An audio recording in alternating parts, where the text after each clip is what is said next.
El presente material es parte integral de un curso universitario a nivel de pregrado que está dirigido a la formación de personal de enfermería en la asignatura de Fisiología 1. Iniciamos esta asignatura con una revisión de los fundamentos. Luego, durante la unidad 1, nos referimos a la célula, su estructuras, componentes y algunos elementos relacionados con el medio que la rodea.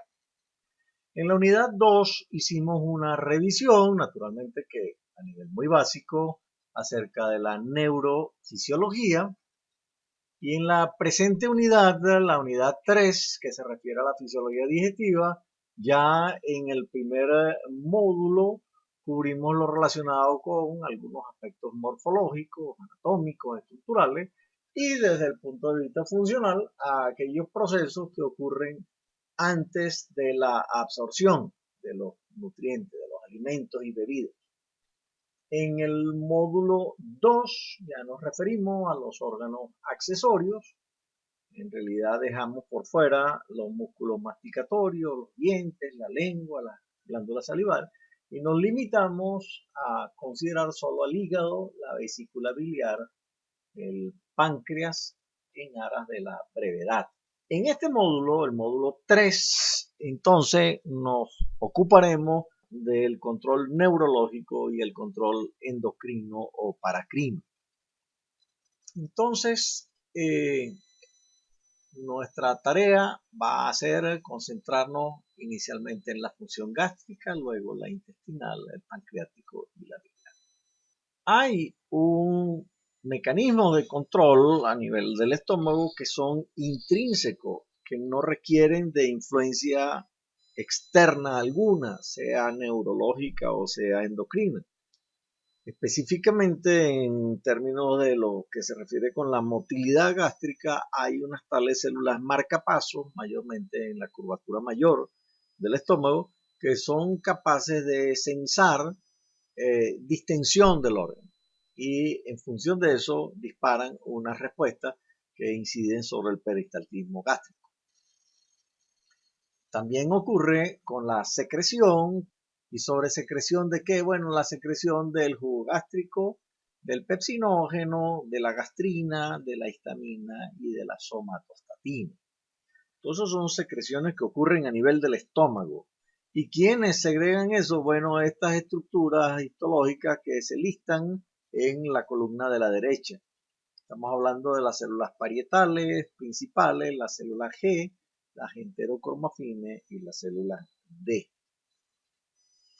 Cuando nos referimos al control extrínseco de la función gástrica, es realmente algo complejo, intervienen numerosos factores, numerosos elementos participan, tanto así que conviene separar tres fases para su análisis. Una primera fase es la fase cefálica, la segunda es gástrica propiamente dicha y la tercera es la fase intestinal. En la fase cefálica del control de la función del estómago, incluso antes del contacto físico o químico de lo que vaya a ser ingerido, ya antes la vista, el olfato, incluso hasta la propia imaginación, la simple imaginación es capaz de disparar una respuesta a nivel de la fisiología gástrica.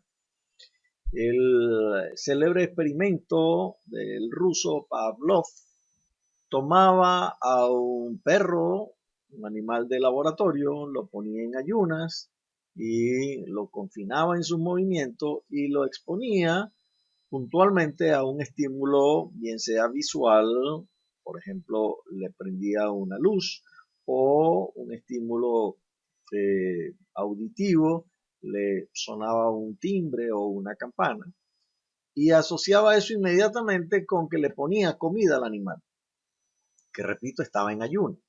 Cuando eso ocurría, entonces el animal empezaba a salivar y empezaba a aumentar su secreción gástrica. Eso lo repetía un cierto número de veces, suficiente como para que se establezca lo que se llama un reflejo condicionado.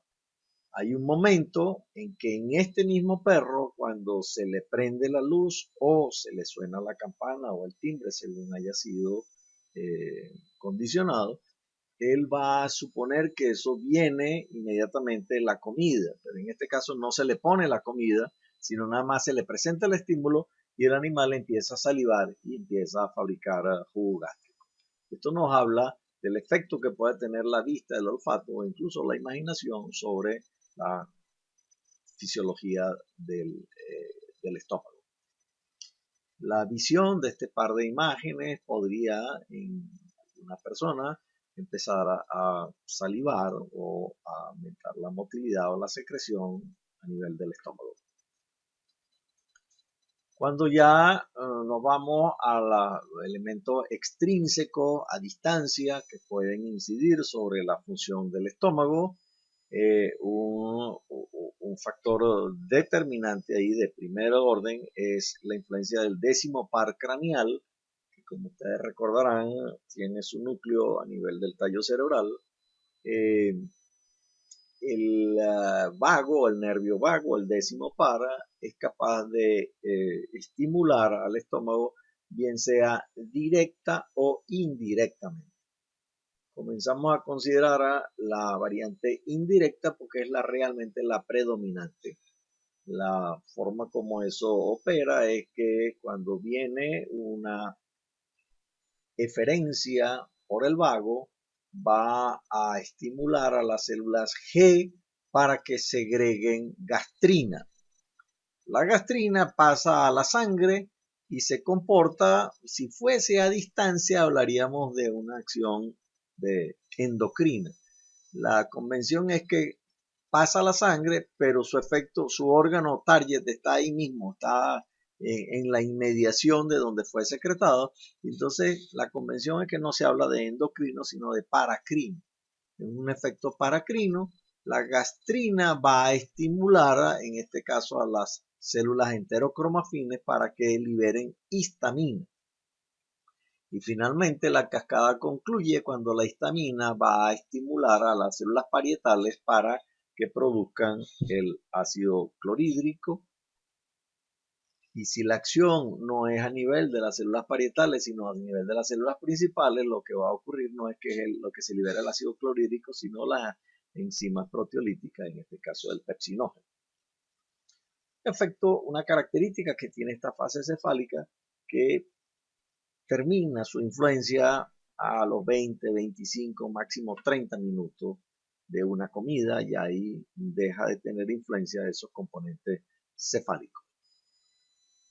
En este diagrama el artista nos muestra al nervio vago y tiene dos vías que son las indirectas. En un caso, como habíamos dicho, el nervio vago estimula a la célula G para que libere gastrina. La gastrina en forma paracrina pasa a un capilar y en la cercanía va a estar una célula enterocromafín que bajo la influencia de la gastrina va a liberar histamina.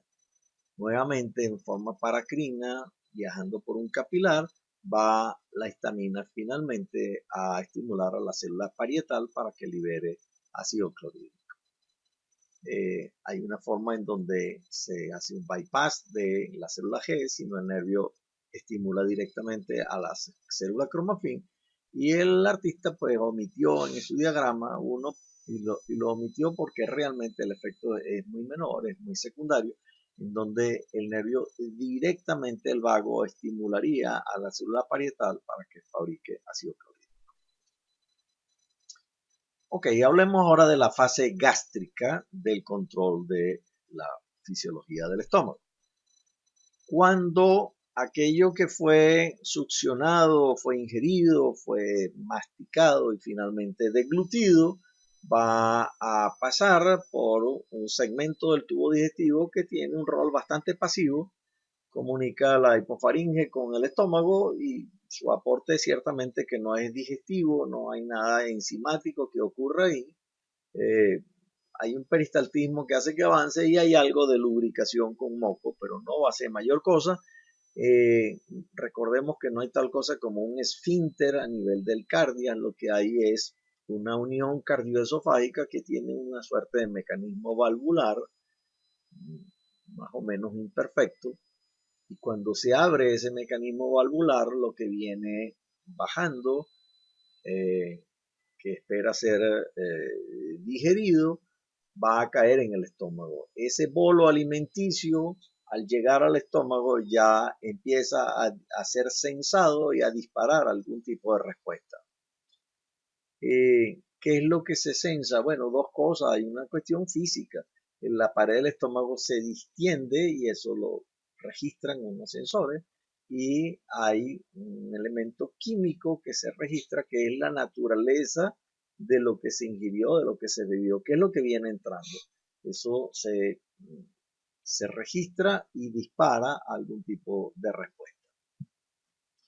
Si lo que fue ingerido, si el bolo alimenticio es rico en proteínas y proteínas complejas, y estamos hablando de polipéptidos, y estamos hablando de cadenas largas, si están en esa forma intacta, realmente tienen algo de estimulación del jugo gástrico, pero no es mucho. En cambio, cuando empieza la acción enzimática proteolítica y empiezan a fraccionarse esas proteínas largas en cadenas más cortas, más cortas, más cortas, hasta que lleguen a nivel de oligopéptidos, y si llegan al final de esa segmentación, llegamos finalmente a aminoácidos libres. Estos estimulan directamente a las células principales que están en el fondo de las criptas para estimular la producción de enzimas, y a las células G para que estimulen gastrina, y es la cascada que acabamos de revisar que termina en aumento de la secreción del ácido clorhídrico. Entonces, si de lo que estamos hablando es de proteínas, tiene un efecto estimulante sobre la producción tanto de enzimas como de ácidos. Hay una curiosidad acá. Las proteínas son unos compuestos que se comportan como lo que se llama anfóteros. Son compuestos anfóteros. ¿Qué quiere decir eso? Que si el medio es alcalino, ellos se comportan como ácidos, y si son ácidos, se comportan como alcalinos. Entonces tienen un efecto de neutralizar el pH para que no se vaya a los extremos. Eso se llama un efecto amortiguador, un efecto buffer, un efecto tampón. Y eso impide que el medio migre a los extremos de la escala del pH. Entonces, eso tiene implicaciones serias. Si el bolo alimenticio es muy rico en proteínas, va a ser un poderosísimo estímulo para que se fabrique gran cantidad de ácido clorhídrico, solo que va a estar amortiguado en presencia de proteínas. Cuando esas proteínas dejen de estar presentes porque ya fueron alteradas y fueron incluso absorbidas, esa enorme cantidad de ácido puede tener un efecto irritante sobre la pared. No tanto del estómago, pero sí sobre el duodeno, que no está preparado para lidiar con una carga ácida importante. Entonces, hemos reiterado que la cantidad de ácido que se segrega es función de la cantidad de proteína digerida, sobre todo no en su forma intacta, compleja, polipeptídica, sino en la forma de oligopéptidos o de aminoácidos libres. Eso es lo que se representa aquí en la parte inferior de la lámina con esta flecha roja que indica que se incrementa la secreción de ácido clorhídrico con proteína. Si de lo que se trata es de hidratos de carbono, prácticamente el efecto es despreciable, no tiene la glucosa directamente no tiene ningún efecto sobre la secreción de jugo gástrico, y los almidones de alguna manera podrían incidir, pero es despreciable. Se interpreta que las proteínas estimulan, los hidratos de carbono no tienen efecto, y por último los lípidos tienen un efecto contrario, inhiben la liberación de jugo gástrico. ¿Por qué mecanismo? Bueno, pongamos esto en el congelador unos minutos y ya volveremos sobre ese tema. Pasemos ahora a considerar la fase intestinal. Quiero subrayar que estamos considerando la fisiología del estómago y que tiene tres fases: la del estómago, la fase cefálica, la fase gástrica propiamente dicho, y la fase intestinal, tanto en cuanto regula la función del estómago. Lo mismo que ocurrió en el estómago cuando se abrió aquel mecanismo valvular del cardia, de la unión cardioesofágica, cuando entró lo que venía del esófago, ahí empezaron a ocurrir unos eventos a nivel del estómago. Eso mismo se va a repetir. Cuando se abra la válvula del píloro, este sí es un esfínter. Cuando se abra ese esfínter, cuando se vacía el contenido de la bolsa gástrica en el duodeno, eso es detectado, eso es registrado. Hay sensores que son capaces de detectar un par de cosas. Detectan de nuevo la distensión física de la pared del duodeno y detectan el cambio de la osmolaridad. Cuando eso ocurre, hay un reflejo que está mediado por el nervio vago y lo que ocurre, se recuerdan que le dije pongamos en el congelador eso y después hablaremos, este es el momento de hablar de eso. ¿Cómo es que se inhibe la secreción de jugo gástrico por las grasas? Bueno, por esto que se llama el efecto enterogastrona. El efecto enterogastrona es algo que es disparado desde el duodeno y que el órgano target del órgano blanco es el estómago.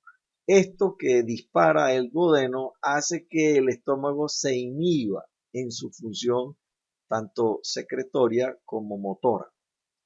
Esa inhibición de la función gástrica por algo que está siendo comandado por el duodeno se llama el efecto enterogastrona. Y no es específico, hay una serie de compuestos que tienen ese efecto enterogastrona. El primero de esos efectos es la grasa del quimo, y aquí está la explicación que es. La grasa aquella no es en el estómago, sino en el estómago no pasa nada con la grasa.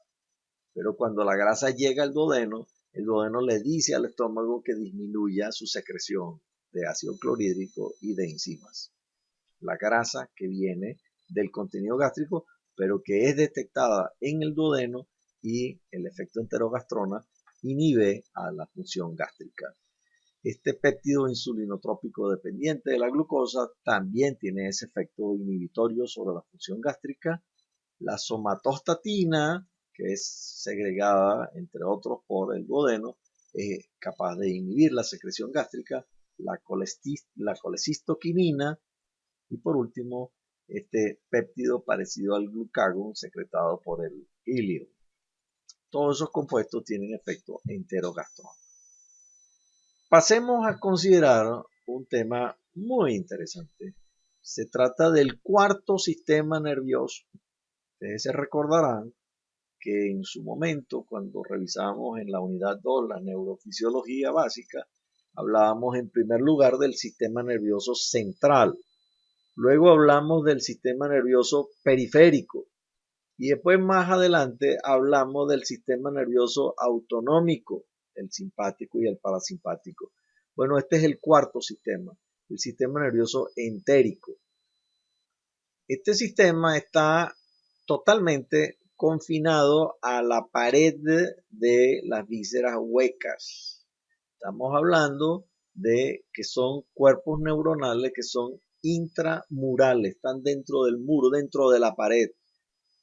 Son unos plexos con sus ganglios, con su sinapsis, con todo lo que ocurre en este sistema nervioso entérico, está todo estructuralmente, anatómicamente, histológicamente, está confinado a la pared de las vísceras huecas. ¿De qué tamaño es aquello? Bueno, estamos hablando de una cosa que es ni nada más ni nada menos que unos 100 millones de cuerpos neuronales. 100 millones de cuerpos neuronales es aproximadamente la misma cantidad de neuronas que están en la médula espinal. De modo que no es algo menor. Tiene neuronas aferentes, capaces de sensar estímulos, son sensoriales. Tiene neuronas que interconectan unas con otras y tiene neuronas eferentes que traen una orden, una vez integrada, cuál va a ser la respuesta apropiada, esa orden a ser ejecutada ¿por quién? Por unos efectores involuntarios. Hay algo que podría generar algo de confusión, que es que estas neuronas se llaman neuronas motoras, son eferentes del sistema nervioso entérico, traen una orden a ser ejecutada por un órgano efector involuntario. Si de lo que se trata es del músculo liso, pues es un buen nombre, una neurona motora que trae una orden para que un músculo haga lo que tiene que hacer. Lo que pasa es que el mismo nombre se utiliza en ausencia de músculo alguno. Hay una neurona motora que trae una orden, pero ya no para un músculo, sino para una glándula. Y se llaman también neuronas motoras, y ese es un elemento confuso. Pero lo que hay que recordar es que son eferentes, traen una orden a ser ejecutada por un órgano efector involuntario que puede ser bien sea músculo liso o glándula.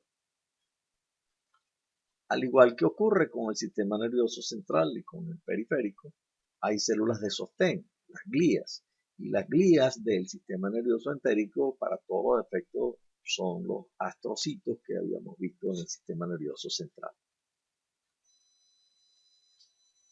¿Dónde están ubicadas en la pared? Bueno, están en dos niveles. Hay un nivel que es el plexo de Auerbach, el plexo mientérico, que es el más externo, está entre las capas musculares, entre dos de las capas musculares, y está presente en todo lo largo del tubo digestivo. El segundo y último plexo es el submucoso, como su nombre lo indica, está a nivel de la submucosa. Está entre la mucosa y la capa muscular, donde está la submucosa, ahí se encuentran estos ganglios y estas sinapsis y toda esta red del sistema nervioso entérico. Es el plexo de Meissner o plexo submucoso. Es el más interno y no está a lo largo de todo el tubo digestivo, sino está confinado al intestino, tanto el grueso como el delgado. En esta representación del artista vemos aquí abajo vellosidades intestinales. Eso nos indica que esta parte de abajo de la lámina es la luz del segmento del tubo digestivo que estemos considerando. Esta es la mucosa, esta rosada, y la siguiente capa es la submucosa, donde aparece este primer plexo que está acá, es el plexo submucoso, el plexo de Meissner, y aquí están los ganglios y aquí están las conexiones. Después viene la capa muscular y entre el músculo circular y el músculo longitudinal vemos este segundo plexo de Auerbach, el plexo mientérico, que es la capa más externa. Aquí está abajo, estaría la luz. Aquí está el más interno de todo, la mucosa. Esta es la primera capa muscular. Entre la mucosa y la muscular está la submucosa. Aquí está el plexo submucoso de Meissner. Y entre estas dos capas musculares está el plexo mientérico. Aquí aparecen dónde están los cuerpos y la sinapsis que hacen y en la relación que pueda tener tanto con el sistema nervioso central como con el sistema nervioso autónomo. Las aferencias, cuando uno oye la palabra aferencia, eso le está indicando que hay algo que acaba de registrar algún estímulo, hay algo que fue sensado, es sensorial. Estas neuronas sensitivas, extrínsecas, van por el nervio vago hacia el sistema nervioso central. Son aferentes, sensoriales, aferentes. Van al sistema nervioso central. ¿Por dónde? Bueno, parte de las fibras que integran el nervio vago. Las intrínsecas se quedan localmente en nivel intramural y son también capaces de sensar determinados estímulos. El quimo estimula las aferencias intrínsecas que a su vez dan su respuesta mediada por eferencias motoras. ¿Cómo es el control motor? Bueno, eso está enteramente regulado, la peristalsis, por el sistema nervioso entérico. Habíamos dicho que las aferencias intrínsecas estimulan a estas eferencias motoras y las neuronas motoras inervan al músculo liso. La ACTH y la sustancia P estimulan la contracción del músculo liso por arriba del bolo. ¿Qué quiere decir por arriba?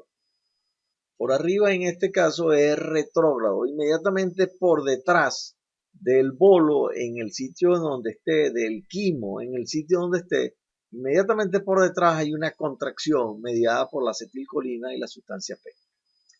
Si inmediatamente por delante se hace otra contracción, se va a quedar atrapado, algo entre esas dos cosas. ¿Y qué va a ocurrir? Bueno, no puede avanzar, se va a quedar ahí atrapado. Ese es el momento para que se realice, se recordarán, la segmentación. Entonces, en el medio, entre una y otra de esas dos contracciones que tienen confinado al quimo para que no avance, empiezan contracciones intermitentes que tienen el efecto de aumentar la superficie para que las enzimas hagan su trabajo. Pero no hay peristalsis, no avanza. En cambio, en este caso que estamos considerando, la acetilcolina y la sustancia P hacen una contracción por arriba, por detrás, en forma retrógrada del quimo, y el óxido nítrico relaja por delante en forma anterógrada. Entonces, si está confinado, que no puede echar hacia atrás, y hay una contracción encima, se ordeña, por así decirlo, el quimo, si por delante se relajó, entonces él avanza, y él avanza, y él avanza en sentido anterógrado. Es absolutamente patológico que en el tubo digestivo se regresen las cosas en forma retrógrada. El flujo va desde la boca hacia el ano. Un ejemplo de lo patológico en donde eso no se cumple y es retrógrado sería en primer nivel el reflujo gastroesofágico y a un nivel un poco más avanzado el vómito. El vómito es anormal, regresar una cosa que estaba en el estómago y salir por la boca. Lo que está en el estómago debe salir por el duodeno y lo del duodeno por el resto del intestino delgado. Lo del intestino delgado debe salir por el colon y lo del colon por el recto y por el ano. La regulación paracrina que se las mencioné, lo endocrino es hormona a la sangre a distancia. Estas son sustancias químicas a la sangre, pero en la inmediación.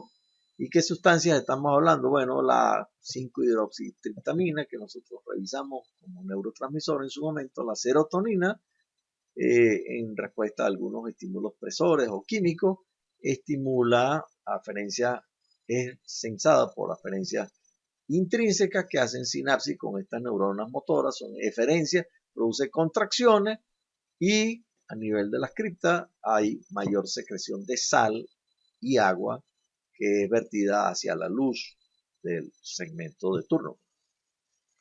Esta otra sustancia, la motilina, estimula la contracción en el duodeno y en el antro pilórico hacia la desembocadura del estómago. Más recientemente se ha descrito esta otra, la guanilina, que está involucrada con el control de la secreción de cloro y de agua hacia la luz y inhibe la absorción de sodio.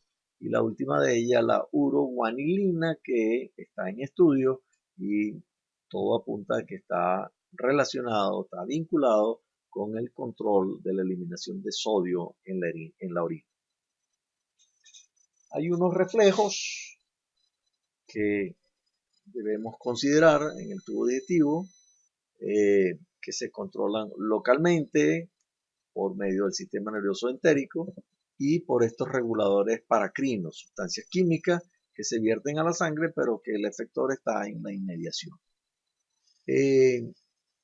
Esos son los intrínsecos. También estos reflejos pueden estar controlados, bien sea por vía neural, típicamente por el vago. Recuerden que el tercio distal del colon en realidad no es parte del territorio del vago, sino son eferencias que vienen de unos cuerpos neuronales parasimpáticos que están en la región sacra. Entonces, bien sea neural o bien sea hormonal, es una regulación extrínseca de estos reflejos a los que nos referimos. ¿Cuáles son esos reflejos? Hay un primero que es el gastroilial. Dice que se conoce cuando una gente come y se para y quiere ir al baño inmediatamente. Ese es el reflejo gastroilial.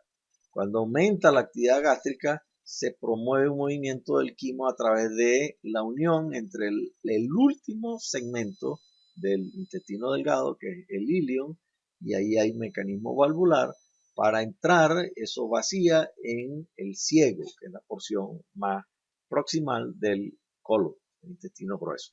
Entonces se abre ese mecanismo valvular, se vacía lo que está en el ilion, lo que está, y el colon responde con peristaltismo más o menos rápido que estimulan el reflejo de la defecación. Entonces, algo que viene extrando en el estómago produce ganas de defecar por este reflejo gastroilial. Hay uno que es exactamente al revés, que cuando se distiende el ilion, entonces inhibe la motilidad gástrica allá arriba. Y el último es el reflejo entérico, que es que cuando en cualquier segmento, sea donde sea, hay una distensión brusca, se dilata la luz del tubo digestivo, se distiende, el resto del intestino tiende a relajarse. Terminamos así las consideraciones sobre la regulación de la función gástrica. Pasamos a considerar la regulación del páncreas en su componente exocrino. La secreción de enzimas pancreáticas se estimula con acetilcolina. Esto es el neurotransmisor del vago. ¿Se recuerdan? El efecto parasimpático del vago mediado a través de la acetilcolina. Y hay una hormona que es la colecistoquinina que la segrega, habíamos revisado antes que la segrega el duodeno, que también incide sobre la secreción pancreática. ¿Y cómo incide sobre la secreción pancreática? Bueno, potencia los efectos de la acetilcolina por un lado y estimula a las células acinares. El páncreas tiene como dos poblaciones de células. Una, recuerden que es una glándula mixta. Los islotes de Langerhans son la parte endocrina. Al estimular eso, se va a liberar insulina, glucagon, somatostatina. Pero si lo que se estimulan son esta otra población de células de los acinos glandulares, la parte acinar, lo que se va a liberar es el jugo pancreático. La naturaleza de lo que viene saliendo del estómago va a incidir sobre el estímulo de la colecistoquinina. Dependiendo de cuánta proteína y grasa venga en ese contenido que se está vaciando del jugo gástrico en el duodeno, será la estimulación de mayor o menor cantidad de colecistoquinina. Las enzimas del jugo pancreático ayudan a digerir a esas proteínas y a esas grasas. Y cuando están parcialmente digeridas, entonces cada vez son más y más potentes. Ocurre lo que ocurrió arriba, solamente que arriba ocurría nada más con las proteínas, aquí ocurre con las proteínas y con las grasas. Cuando se van fraccionando las grasas, aumenta el estímulo para la secreción de colecistoquinina. El duodeno libera secretina cuando empieza a bajar el pH duodenal. Recuerden que el ácido clorhídrico tiene un pH muy bajo, mientras que el duodeno, el pH es mayormente alcalino. ¿Por qué es alcalino? Porque la secreción biliar es muy alcalina y la pancreática es muy alcalina porque ambas contienen una alta concentración de bicarbonato. Son bien alcalinas. Y la pared duodenal está adaptada a un medio alcalino. Pero cada vez que se abre el píloro y se vacía el estómago, lo que le cae al duodeno tiene un pH muy bajo. Entonces, un pH que pudo haber estado en 8 o 9 empieza a bajar y bajar cuando se aproxima al 4.5. Ese es un estímulo poderoso para que se libere la secretina, para que mediante la liberación de jugo pancreático y de la bilis se neutralice el pH, que impida que eso siga descendiendo, que vaya a llegar a 1, como puede ser el caso en el estómago, que el pH puede estar en 1.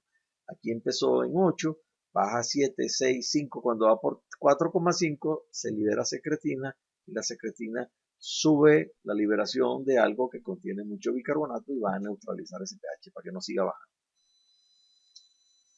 La secretina estimula la producción de bicarbonato, aumenta la concentración y de hecho aumenta el volumen del jugo pancreático. El jugo pancreático, como es alcalino, entonces eleva el pH duodenal que venía bajando.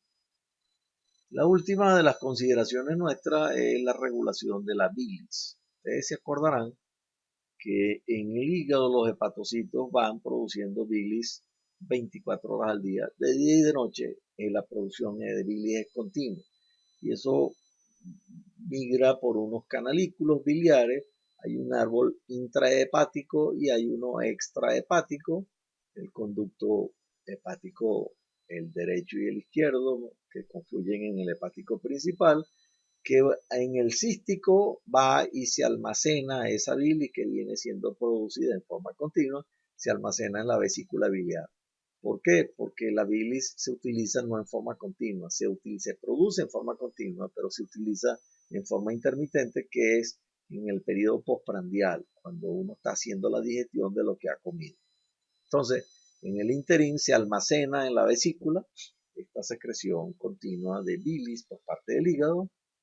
Las comidas, la naturaleza de las comidas aumenta la secreción por el hígado.